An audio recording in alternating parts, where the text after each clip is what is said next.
السلام علیکم ورحمۃ اللہ وبرکاتہ۔ بسم اللہ الرحمن الرحیم۔ ملک شام کے حالات، امام مہدی کا ظہور اور نبی علیہ الصلاۃ والسلام کی پیشن گوئیاں۔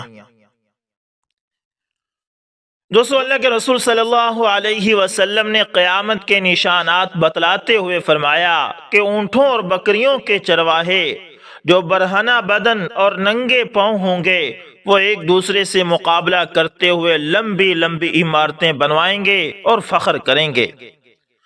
دوستو، میں ریاض شہر کو دیکھ کر حیران رہ گیا۔ عمارتوں کا یہ مقابلہ آج اپنے عروج پر پہنچ گیا۔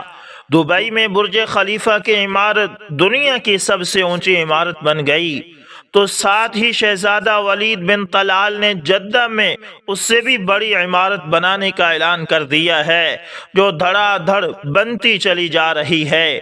یعنی مقابلہ اپنی انتہا پر پہنچ چکا ہے کہ عرب دنیا کی عمارتیں سارے جہاں سے اونچی ہو چکی ہیں۔ بتلانے کا مقصد صرف یہ ہے کہ میرے پیارے نبی صلی اللہ علیہ وسلم نے جو فرمایا وہ پورا ہو چکا ہے، اور پیشن گوئی پوری ہو کر اپنے نقطہ کمال کو پہنچ چکی ہے۔ اس کے بعد اصول دنیاوی، ہر کمال را زوال است، کہ ہر کمال کے لیے زوال ہے، زوال کا آغاز بھی ہو چکا ہے کہ گاڑیاں صرف تیل پر نہیں رہی، بلکہ گیس، بیٹری اور سولر انرجی وغیرہ سے بھی چلنا شروع ہو گئی۔ تیل دیگر ملکوں سے بھی بہت زیادہ نکلنا شروع ہو گیا، اور ایک بڑی وجہ یہ ہے کہ عرب کا سب سے زیادہ تیل خریداری کرنے والے امریکہ نے صدام کو ختم کر کے تیل کی دولت سے سیراب ملک عراق پر اپنی کٹ پتلی شیعہ حکومت بنا کر تیل کے کنووں پر قبضہ جما لیا ہے، اور لاکھوں بیرل مفت وصول کر رہا ہے۔ تو پھر تیل کی گرتی مانگ نے تیل کی قیمتوں کو نچلی سطح پر پہنچا دیا، جس سے عرب ممالک کا سنہرا دور خاتمے کے قریب ہے۔ سوال پیدا ہوتا ہے، اس زوال کے بعد کیا ہے؟ اللہ کے رسول صلی اللہ علیہ وسلم کی ایک اور حدیث ہے کہ قیامت سے پہلے سرزمین عرب دوبارہ سرسبز ہو جائے گی۔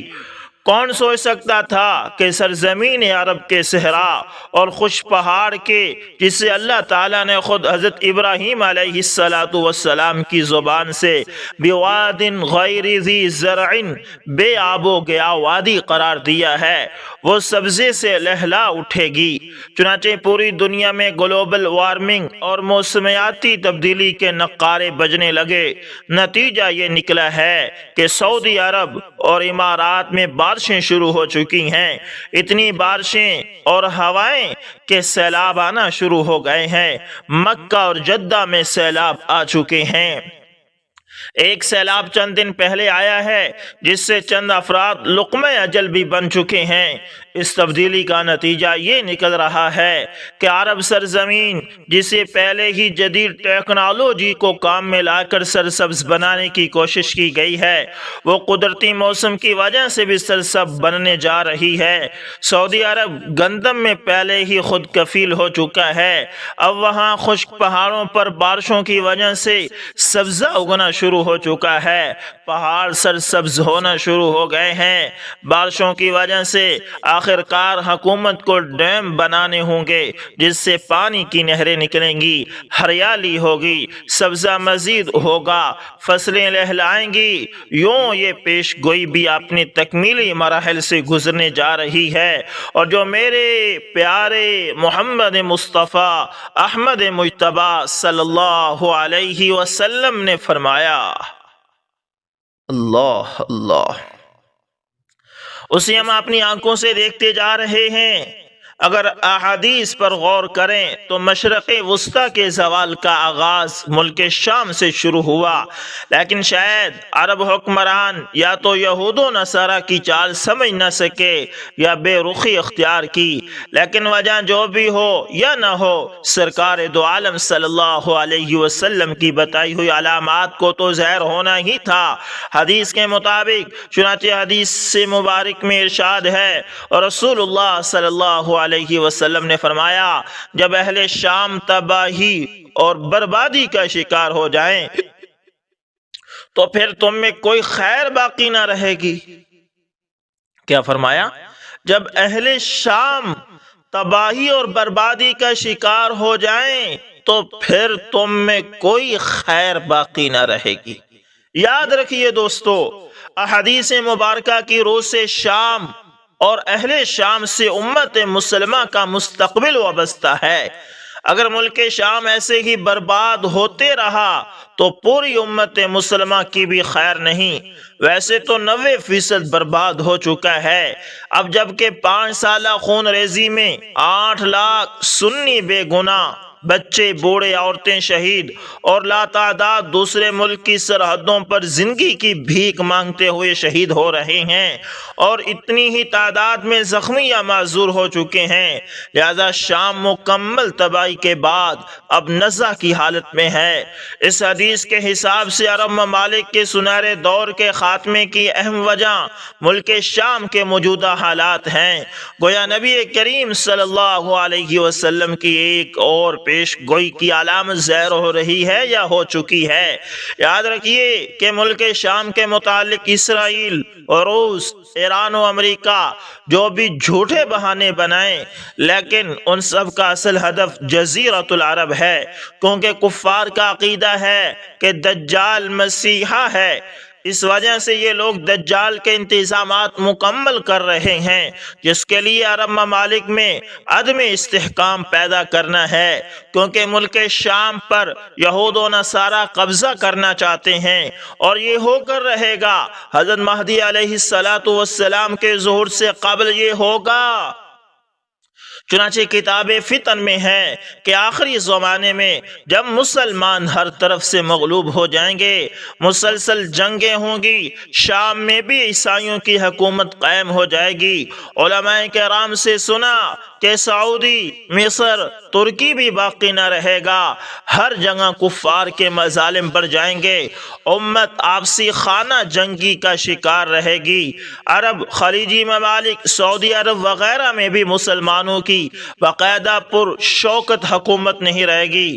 خیبر سعودی عرب کا چھوٹا شہر مدینہ المنورہ سے 170 کے فاصلے پر ہے، اس کے قریب تک یہود و نصارہ پہنچ جائیں گے اور اس جگہ تک ان کی حکومت قائم ہو جائے گی۔ بچے کھچے مسلمان مدینہ المنورہ پہنچ جائیں گے۔ اس وقت حضرت امام مہدی علیہ السلام مدینہ منورہ میں ہوں گے۔ دوسری طرف دریائے طبریہ بھی تیزی سے خشک ہو رہا ہے، جو کہ مہدی علیہ السلام کے ظہور سے قبل خشک ہوگی۔ اس لیے جب مشرق وسطیٰ کے حالات کو، خصوصاً مسلمانوں اور ساری دنیا کے حالات کو دیکھتے ہیں تو صاف نظر آتا ہے کہ دنیا ہولناکیوں کی جانب بڑھ رہی ہے۔ فرانس میں حالیہ حملوں کے بعد فرانس اور یورپ بھی عالمی جنگوں کی بات کر چکے ہیں۔ سوال پیدا ہوتا ہے، اس عالمی جنگ کا مرکز کون سا خطہ ہوگا؟ واضح نظر آ رہا ہے مشرق وسطیٰ ہی متوقع ہے۔ یہاں بھی ہند و پاک کی رنجشیں اور کشمکش کے بڑھتے حالات سے بھی لگتا ہے کہ غزوہ ہند کی طرف رخ کر رہے ہیں، کیونکہ حضرت ابو ہریرہ رضی اللہ تعالی عنہ سے روایت ہے کہ رسول اکرم سرور کونات احمد مجتبیٰ صلی اللہ علیہ وسلم نے ارشاد فرمایا، میری قوم کا ایک لشکر وقت آخر کے نزدیک ہند پر چڑھائی کرے گا اور اللہ اس لشکر کو فتح نصیب کرے گا، یہاں تک کہ وہ ہند کے حکمرانوں کو بیڑیوں میں جکڑ کر لائیں گے۔ اللہ اس لشکر کے تمام گناہ معاف کر دے گا، پھر وہ لشکر واپس رخ کرے گا اور شام میں موجود عیسیٰ بن مریم علیہ السلام کے ساتھ جا کر مل جائے گا۔ حضرت ابو ہریرہ رضی اللہ تعالی عنہ نے ارشاد فرمایا، اگر میں اس وقت زندہ رہا تو میں اپنا سب کچھ بیچ کر بھی اس لشکر کا حصہ بنوں گا، اور پھر جب اللہ ہمیں فتح نصیب کرے گا تو میں ابو ہریرہ جہنم کی آگ سے آزاد کہلاؤں گا۔ پھر جب میں شام پہنچوں گا تو عیسیٰ ابن مریم علیہ السلام کو تلاش کر کے انہیں بتاؤں گا کہ میں محمد صلی اللہ علیہ وسلم کا ساتھی ہوں۔ اللہم اجعلنا منہم، اللہ سے دعا کریں کہ اللہ اس لشکر میں ہمیں بھی شامل فرمائے۔ رسول اکرم صلی اللہ علیہ وسلم نے تبسم فرمایا اور کہا بہت مشکل، بہت مشکل۔ یعنی حضرت ابو ہریرہ رضی اللہ تعالی عنہ کی بات سننے کے بعد اللہ کے نبی نے فرمایا بہت مشکل ابو ہریرہ، بہت مشکل۔ دوستو آنے والے ادوار بڑے پرفتن نظر آتے ہیں، اور اس کے متعلق بھی سرکار دو عالم صلی اللہ علیہ وسلم نے ارشاد فرمایا تھا کہ میری امت پر ایک دور ایسا آئے گا جس میں فتنے ایسی تیزی سے آئیں گے جیسے تسبیح ٹوٹ جانے سے تسبیح کے دانے تیزی سے زمین کی طرف آتے ہیں۔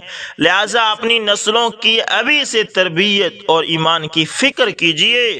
موبائل کے بیجے استعمال سے، دیر رات تک جاگنے، فیشن اور یہودی انداز اپنانے سے، نمازوں کو ترک کرنے سے روکیے، ورنہ اس آزمائش کے لیے آپ بھی تیار ہو جائیں۔ دوستو امید کرتا ہوں آج کی ویڈیو بہت اچھی لگی ہوگی اور آپ کے ایمان کو اس نے جھنجھوڑا ہوگا۔ اگر نئے ہیں تو چینل کو سبسکرائب لازمی کیجئے گا، اور اگر پرانے ہیں تو پھر ویڈیو کو لازمی شیئر کیجئے گا، یہ بھی ایک صدقہ جاریہ۔ ملتے ہیں دوستو کسی نیکسٹ اچھی سی ویڈیو کے اندر، تب تک کے لیے اللہ حافظ، جزاکم اللہ خیر۔